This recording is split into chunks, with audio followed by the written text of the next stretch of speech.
Bienvenue sur notre chaîne d'actualité du PSG. Recevez chaque jour les dernières nouvelles et analyses sur l'équipe. Restez informés des transferts, blessures et matchs à venir. Mbappé, un regard qui tue le roi du mercato. Kylian Mbappé fait le bonheur des spécialistes du mercato sur les réseaux sociaux, et notamment celui du plus important d'entre eux, Fabrizio Romano. Ce dernier a cependant pris une leçon d'humilité.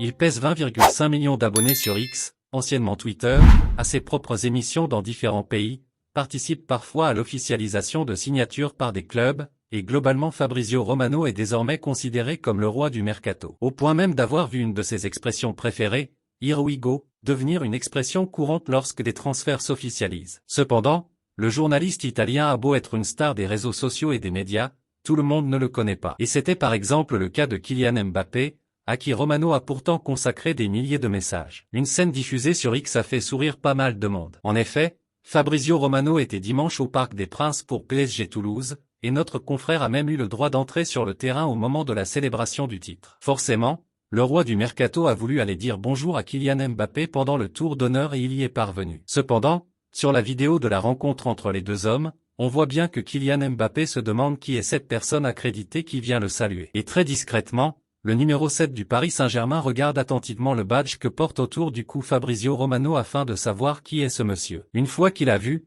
il l'a très courtoisement salué, et posé pour une photo que le journaliste italien a évidemment relayée sur les réseaux sociaux. Cette scène a fait réagir X. Fabrizio Romano c'est qui? Mbappé vérifie. Fabrizio rencontre son employeur. Il fera faillite une fois la saga terminée, que Fabrizio Romano s'approche si excité et si proche de Kylian Mbappé et que le Français ait dû regarder son badge pour savoir qui il est me fait pleurer. Abonnement à Malaise TV pour Romano. Les commentaires amusés suite à cette scène sont nombreux. De quoi attirer l'œil du quotidien sportif espagnol AS qui se régale de cette séquence entre le futur joueur du Real Madrid et le spécialiste mondial du marché des transferts. Le Barça fait de la concurrence au PSG. Un renfort offensif de poids est attendu au Barça l'été prochain. Les noms de Dani Olmo et de Nico Williams sont déjà sortis dans la presse catalane. Ce mercredi, un nouveau se rajoute, c'est celui de Luis Diaz. Selon le Mundo Deportivo, le Colombien est même à portée de main. Le joueur souhaiterait quitter Liverpool et son profil est grandement apprécié par les culés. Le père du joueur a récemment confié que son fils était un grand supporter du club catalan. Reste à savoir si le Barça aura les ressources nécessaires pour boucler ce deal. Les Reds ont fixé son prix à pas moins de 87,6 millions d'euros. Une information qui viendrait contrecarrer les plans du PSG puisque selon nos informations, le club parisien a fait de Luis Diaz un potentiel successeur de Kylian Mbappé. Le Real Madrid s'évite une guerre dans le vestiaire, c'est désormais officiel, Kylian Mbappé quittera le PSG à l'issue de la saison. Et si le Français n'a encore rien annoncé concernant son futur club,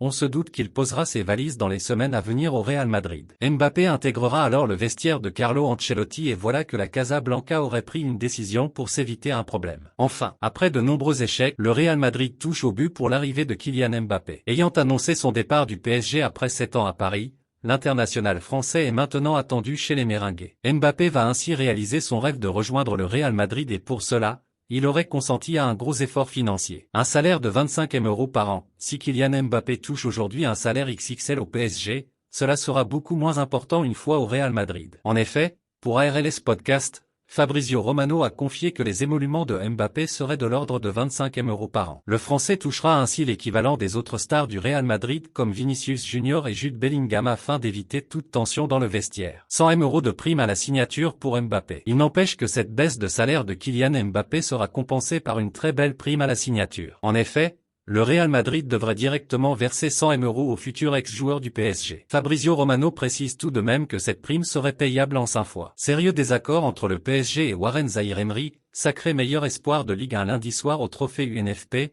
Warren Zaïre-Emery se prépare à un été très agité avec l'Euro 2024 voire les JO. Sauf que le Paris Saint-Germain n'est pas forcément sur la même longueur d'onde que son joueur. Des terrains de football au tapis rouge. Lundi soir, Warren Zaïre-Emery a laissé son équipement au vestiaire et a enfilé un beau costume pour se rendre à la cérémonie des trophées UNFP. Nommé dans la catégorie des meilleurs espoirs de notre chère Ligue 1, le milieu du Paris Saint-Germain a été élu. Un poil timide, il a prononcé un discours de remerciement une fois sur scène aux côtés de Robert Pires, qui lui a remis le trophée. WZ n'a pas manqué de remercier ses proches, ses coéquipiers, le staff parisien mais également ses dirigeants. Très apprécié dans la capitale, le Français, qui a récemment prolongé son bail jusqu'en 2029, est l'une des nouvelles têtes d'affiche de l'écurie francilienne. Il a pris petit à petit le pouvoir tout en ayant plus de responsabilités. Il en aura encore plus une fois que Kylian Mbappé sera définitivement parti. Mais le jeune homme semble bien vivre avec la pression, même s'il a eu une baisse de régime durant une saison où il a participé à 41 rencontres toutes compétitions confondues,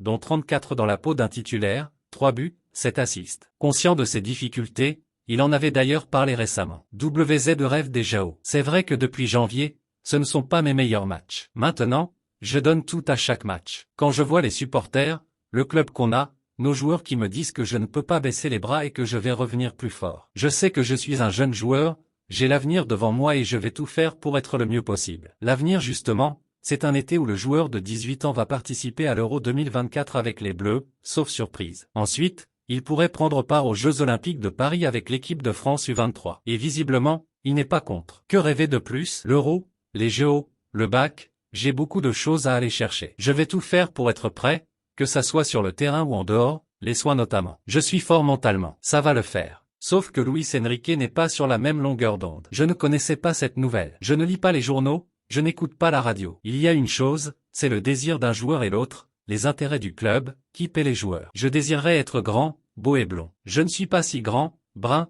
pas si moche. Le PSG n'est pas emballé. Il a ajouté, on prend en considération ce que veulent les joueurs, mais c'est le club qui les paie. Le club, qui a réalisé un grand investissement. Avec la direction sportive, on va analyser chaque situation individuelle. Il ne faut pas que ce soit une décision unilatérale, il faut qu'il y ait un consensus. Justement, il semble que ce ne soit pas vraiment le cas à l'heure actuelle. Comme tous les clubs, le Paris Saint-Germain peut refuser de libérer ses joueurs pour les Jeux puisque c'est un tournoi qui se déroule hors des dates FIFA. Et l'idée fait son chemin dans la capitale. En effet, le Parisien révèle que les dirigeants du PSG ainsi que le staff estiment que le jeune homme a terminé la saison assez fatigué physiquement. Ce qui fait réfléchir Paris, qui ne veut pas griller son joueur. Les décideurs franciliens, notamment Luis Campos, ont d'ailleurs en tête l'enchaînement récent entre la Coupe du Monde 2022 et la L1, où certains éléments étaient revenus épuisés mentalement, Messi, Neymar, ou physiquement comme Mbappé ou Hakimi. Pour toutes ces raisons, le Parisien indique que les chances de voir WZ au JO sont minces. Une décision définitive sera prise après la finale de la Coupe de France le 25 mai. Gabriel Moscardo interdit de jouer,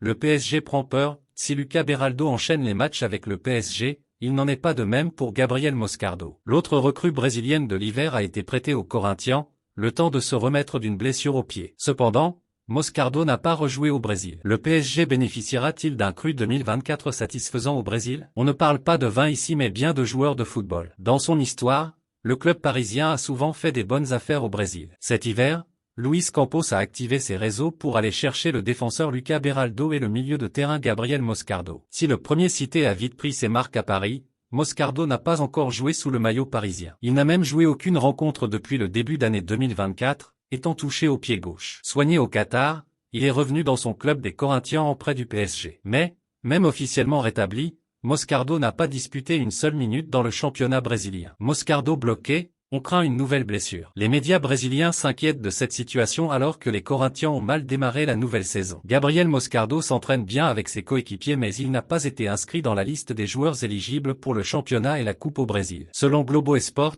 le président des Corinthians bloque son retour à la compétition malgré l'avis contraire du staff technique. D'autres médias locaux avancent l'idée que la direction redoute une nouvelle blessure pour Gabriel Moscardo et cherche à l'épargner à tout prix. Il faut dire que le milieu de 18 ans doit être rendu au PSG le 30 juin prochain pour la fin de son prêt. Les Corinthians veulent le céder dans le meilleur état possible alors que le PSG a payé 20 millions d'euros pour Moscardo en janvier dernier. Une prudence extrême qui peut inquiéter le club parisien, déjà perturbé par l'état physique précaire de plusieurs recrues récentes, Renato Sanchez, Milan Skriniar ou encore Lucas Hernandez. L'émir du Qatar remplace Al-Khelaifi sur un dossier, en place depuis la prise de pouvoir du Qatar au PSG en 2011, Nasser Al-Khelaifi perdrait de son influence sur certains dossiers. Le responsable qatari s'effacerait au profit d'un certain Bouabdel Abesdi. Surnommé Bob, cet ancien bagagiste dans un aéroport de Paris s'affirmerait comme le véritable patron du club parisien en coulisses. Nasser Al-Khelaifi perdrait-il de son influence au sein du PSG? Selon les informations de Romain Molina, le responsable qatari ne ferait qu'obéir qu'aux ordres de l'émir sur certains dossiers, notamment en ce qui concerne le retour du collectif Ultra Paris. Al-Khelaifi, le pantin de l'émir? Nasser ne voit pas les ultras, il n'en a rien à cirer. L'ordre de ramener le cup vient de l'émir, a confié le journaliste sur YouTube. En réalité, Al-Khelaifi commencerait à doucement s'effacer et à prendre du recul. Aujourd'hui, L'homme à tout faire du PSG se nommerait Bob Besdi. Voilà le nouveau patron du PSG. Restez connectés pour ne rien manquer de l'actualité passionnante du Paris Saint-Germain. Abonnez-vous à notre chaîne pour continuer à suivre les dernières informations, les analyses approfondies et les développements passionnants concernant le club. Merci d'avoir regardé et à bientôt pour plus de contenu sur le PSG. Ancien bagagiste dans un aéroport de Paris, Besdi est l'un des hommes de l'ombre de Nasser Al-Khelaifi. Très présent en coulisses, cet homme serait très apprécié du vestiaire parisien, ce qui lui donne accès à certains secrets. Dans sa vidéo, Molina n'hésite pas à le présenter, aujourd'hui, comme le président officieux du PSG.